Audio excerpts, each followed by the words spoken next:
Good morning. I'm here to talk about how to identify toxic artists.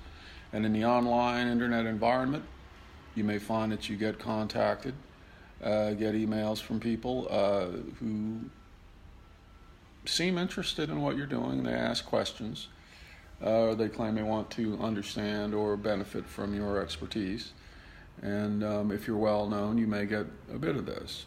So, anyway, one of the main reasons I'm doing this now is because I've had several of these incidents in the last few months. And I just came out of one. And, I love art. I love doing it. I love talking about it, thinking about it. And so when someone comes, presents themselves and at your feet and want to benefit from your knowledge and ask questions and things, it's like the tendency is to engage them and to talk about it. But sometimes it's legitimate, but many times it's not. A lot of times they're trying to rope you into their drama, and essentially it all ultimately will come down to ego. And so I have 5 ways of identifying these toxic, egoic, whatever you want to call them, stalking type artists. Or they claim to be artists. Maybe they're not. You see, you never know. So, number 1, do they identify themselves? So, do they give a last name, or do they just say, "Hi, I'm Bill"? And they never say anything else about who they are, where they are, or anything else. Of course, they know who and where you are, probably. So, anyway, that's number 1. Number 2, do they show their work? Do they present a portfolio? Do they show you certain pieces and ask for critiques of them? It's a warning sign if they don't. If they don't, watch out. Number 3, do they tend to only talk about you? Do they steer the conversation toward you? And they may marginally put their opinions in there and things, but it's opinions about your work, not about their work, because they don't really have any work, or at least they haven't shown you any work. So anyway, the thing about the internet and emails is, for one thing, people may or may not express themselves that well with the written word. And then with emails, there are no cues. If someone's lying or bullshitting you, it's like there are no cues. You just chalk it up to, well, they're not especially articulate in terms of writing.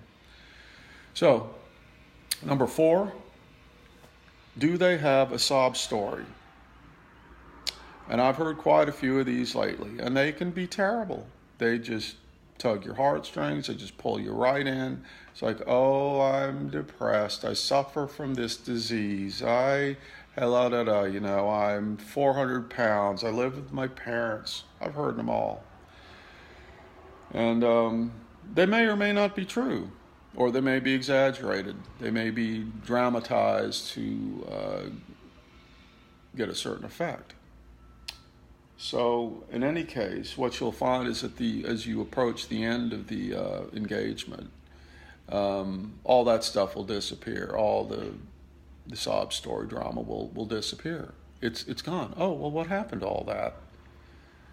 Number 5, do they authentically seem interested in advice? So, there are a lot of people who present their drama, their situation. They go, here it is. And they want you to talk about it. They want the attention on themselves, but they're not really interested in advice. They will listen to the advice, but they're not going to use the advice. They're not looking for advice. So, anyway, those are the 5 warning signs. And what can happen in these engagements, what's happened in the ones I've been involved in, is that in my case, it's like I like to help people if I can. I will help anyone if they ask. That's kind of what life is about, or should be about. People claim I did it all myself. But, on the one hand, yes, you did do it all yourself. And then on the other hand, you had help. Everyone has help. No one does anything by themselves. They do and they don't. It's a sort of a duality. So anyway, what happens in these engagements after you've spent, it takes time to write an email. So you've written your emails, you've talked back and forth, and you might have spent an hour or two doing all this typing and stuff. And then eventually it gets to the point where they'll say something like, well, thank you so much. I know exactly what I'm doing. And so all that sob story stuff about how messy everything was in their lives, it's like now they know exactly what they're doing. They may say stuff like, and I like what you're doing, but I don't want to do it that way. So they now they're getting ready to bail.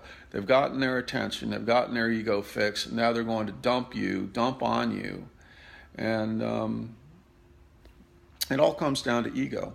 So understanding ego, there are many good books on it. Eckhart Tolle is a very good teacher about ego. And I've been in this business for so long. It's like in the beginning, the ego was just untrammeled and just went berserk. And now I understand it, really, really understand it far better than I did in the beginning. So anyway, there are things that you can do to to try to avoid these sorts of pointless, time-consuming dramas. Number one, don't answer. You're busy.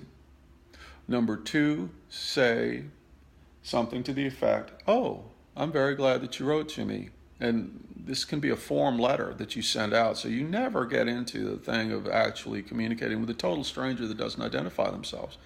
And you say, oh, I'd be happy to review your portfolio. My fee is $25. You'll never hear another peep.